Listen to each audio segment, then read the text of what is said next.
contradicciones, como todos los de procesos, intereses diversos. como todos los procesos. Hay quienes están por sus intereses Pero económicos. es que y eso en justamente el camino se va demostrando. Y el desenlace después de 1830, después que se acaba la guerra, lo demuestra.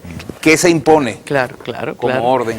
Que sí, bueno, El que orden el se industrialismo, restablece. el progreso, Claro. o sea, el orden oligárquico, ¿verdad?, se impone, reeditando la vieja sociedad. Claro, pero es que fíjate que le gana el utilitarismo anglosajón, le gana la pelea a toda la sensibilidad del igualitarismo del continente. Correcto. Y esa pelea es la que gobierna el mundo desde mediados del siglo XIX hasta inicios del siglo XXI, en donde empieza a perder fuerza. Sí, sin lugar a dudas. Ahora, ¿qué rol puede haber jugado Francisco de Miranda antes de 1810 en los protagonistas? Porque como usted lo decía, ahí hay todo tipo de actores, ahí estaba la iglesia, había gente realmente conservadora, pero estaba la corriente independentista.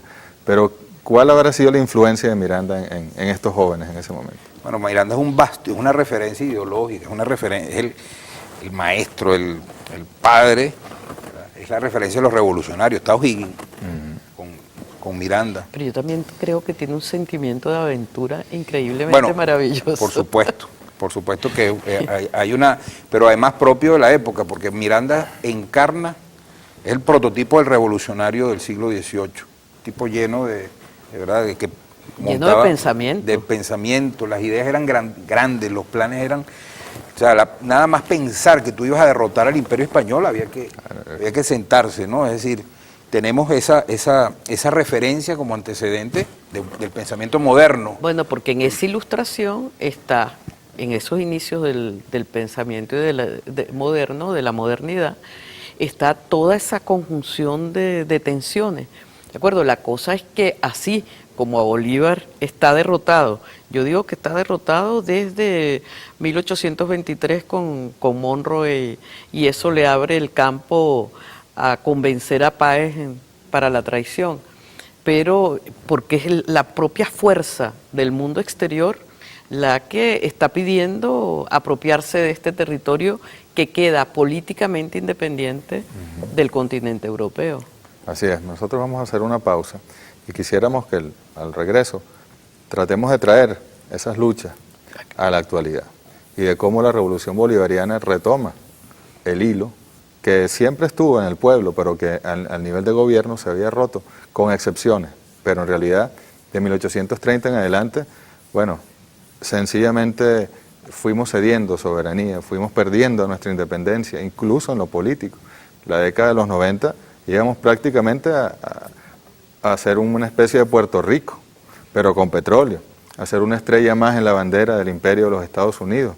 Y seguramente si hubiese sido a estas alturas, si no hubiese ganado la revolución bolivariana, se hubiese privatizado PDVSA, las industrias básicas, y bueno, el pueblo paupérrimo, porque hubiésemos tenido que pasar hambre todos ante la privatización de nuestros recursos naturales, hubiésemos pasado a ser, tal vez, en una hipótesis, aunque siempre este pueblo ha sido muy rebelde y muy peleón y lo demuestra desde entonces. Vamos a la pausa y ya regresamos.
Queridos compatriotas cubanos, latinoamericanos,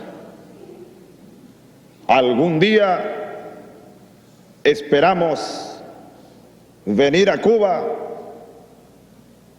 en condiciones de extender los brazos y en condiciones de mutuamente alimentarnos en un proyecto revolucionario latinoamericano, imbuidos como estamos desde siglos hace en la idea de un continente hispanoamericano, latinoamericano y caribeño integrado como una nación, una sola nación que somos. Bien, el comandante Chávez en el año 94. Por eso Fidel dice que ahí no hay improvisación. Sí, pero fíjense cómo la claridad del rescate, el discurso, ¿no? Un movimiento revolucionario latinoamericano, lo dijo. Es lo que queremos para nuestra América. Y cómo, bueno, se está produciendo ahora con Fidel, bueno, con la Cuba revolucionaria, con Evo, con Correa, con Daniel Ortega y con otros matices que hay con los pueblos en nuestra América, ¿no? Con los pueblos que están, bueno, alzando su voz y retomando su camino. Pero, sin embargo, pareciera que un hombre con ese discurso en el 94, pues no iba a acceder a la presidencia, porque, y de hecho así fue, el bloqueo de los medios, de las fuerzas, de la élite, de las fuerzas económicas iba a ser inmenso. Pero así como también parecía que no iba a caer el Imperio Español nunca, pues cayó la Cuarta República, como cayó el Imperio Español en 1810 y 1811, y bueno, y estamos viviendo un momento histórico que está muy impulsado desde el primer día, por eso el movimiento revolucionario 200, por Bolívar y por la gesta independentista del siglo XIX. Pero fíjate, Jorge, que nosotros hablábamos antes que cómo el pensamiento positivista, el pensamiento de la estrategia y del régimen del capital y del capitalismo, no puede haber entendido, pensó todo lo contrario, que si infiltraba a Chávez, podía convencer a Chávez de todo lo contrario, ¿de acuerdo? Y yo creo que por eso es que lo deja avanzar, o sea, porque piensa que les va a liderizar esos paupérrimos a los que tú te señalabas antes, y todo lo contrario, lo van a distanciar de los paupérrimos y van a hacer de él un gobernante como todos los gobernantes anteriores, porque esa era la costumbre, Claro, ¿de acuerdo?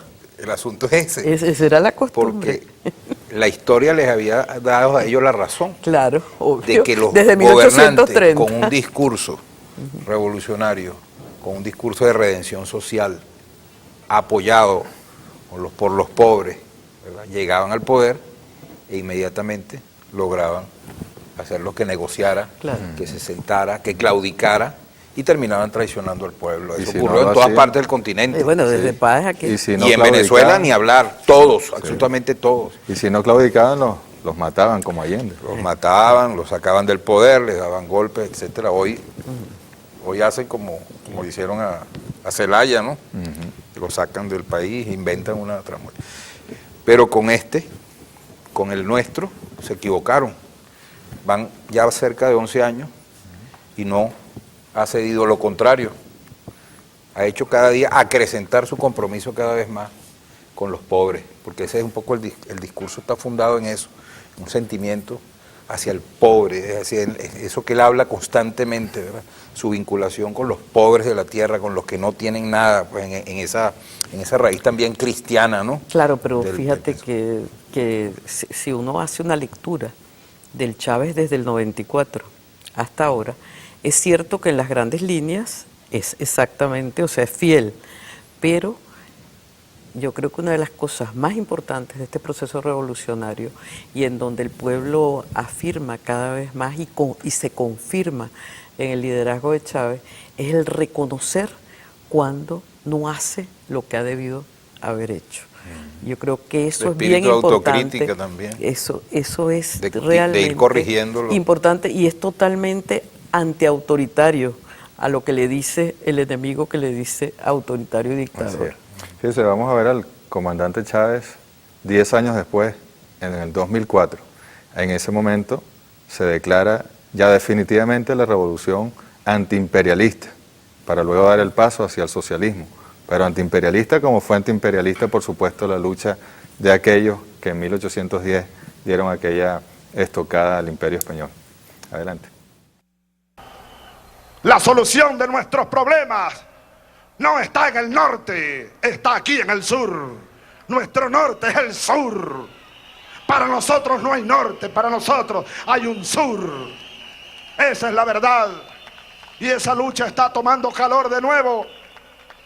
después de la década de los 90 y el fracaso de aquello que se pretendió imponer como el pensamiento único y el modelo único, el there's no alternative del neoliberalismo salvaje, ya poca gente en el mundo se atreve a defender el modelo neoliberal. Ha fracasado. Y ahora los pueblos del tercer mundo resurgen de sus cenizas. Nuevos liderazgos vienen emergiendo y nuevos liderazgos irán emergiendo en los pueblos de América Latina, del Caribe, del África y del Asia, para bien del mundo y de los pueblos del sur. Bueno, fíjense ahí el comandante Chávez es muy claro, ¿no?, en cuál es el momento histórico y cuál es la vía que va a tomar la revolución bolivariana. Y de hecho, esto es a principios de 2004, después viene la ratificación popular con el referendo e inmediatamente el ALBA. No, pero fíjate que el ALBA empieza, la primera firma es diciembre de 2004, después de la ratificación. Que era alternativa en aquel momento y hoy es alianza. Pero el hecho es que esa alianza de hoy es como el Congreso anfictiónico por el que tanto luchó el Libertador y que fue saboteado por varios frentes y al final aquello no concretó. Pero hoy en día la alianza, de hecho mañana, hay otra reunión de los jefes de Estado y de Gobierno, nada más y nada menos que un 19 de abril bicentenario para confirmar la voluntad de avance de estos pueblos hacia su liberación. No, interesante que se haga en 19 de abril porque el movimiento revolucionario, los revolucionarios de abril de 1810, una de las medidas que toma la Junta Suprema es enviar una exhortación a los cabildos de las principales ciudades del continente, de nuestra América, para invitarlos a que se sumen a seguir esta acción. Y dicen la necesidad de que nosotros concertemos acciones en esta coyuntura y que podamos unirnos. Ya hay un pensamiento, ya hay una intención de unión, y que se haga el ALBA, ¿verdad?, que es una materialización de esa unión en estos 200 años, creo que también es algo que tiene línea con... Claro, que aquella unión fue totalmente fragmentada por el imperialismo de finales del siglo XIX y eso es lo que hay que impedir con el fortalecimiento de los procesos endógenos, el fortalecimiento de la propia conciencia y de la propia intención y voluntad política, ¿de acuerdo?, de tener ese piso en el seno de los pueblos, la alianza del ALBA. Y además, en los últimos años del siglo XIX surge el panamericanismo con los Estados Unidos. Y después aquellos procesos de integración falsa, que la comunidad andina y todo aquello que era una integración entre élites, económica, pero que excluía por completo a los pueblos, ¿no? Y cómo viene el ALBA a retomar, por eso decimos que pareciera que la revolución bolivariana del siglo XX y XXI retoma la revolución, tira sus manos hacia aquella historia y se impulsa sobre ella y le damos continuidad y con el reto de concluirla en este momento. Y fíjate que decíamos que se da la ocasión también de la situación de crisis, así como en el siglo XVIII había una situación de crisis que le dio más bien, permitió que el capitalismo se estableciera ya para fines del siglo. Y de agotamiento del modelo de la relación económica. De ese mismo, que empieza sus primeros pasos en el siglo XVI. O sea, porque eso es lo que nos hace también a los latinoamericanos diferentes del africano y el asiático, que es que nosotros nacemos con ese nuevo mundo del capital y del capitalismo desde el mismo campo de la dominación.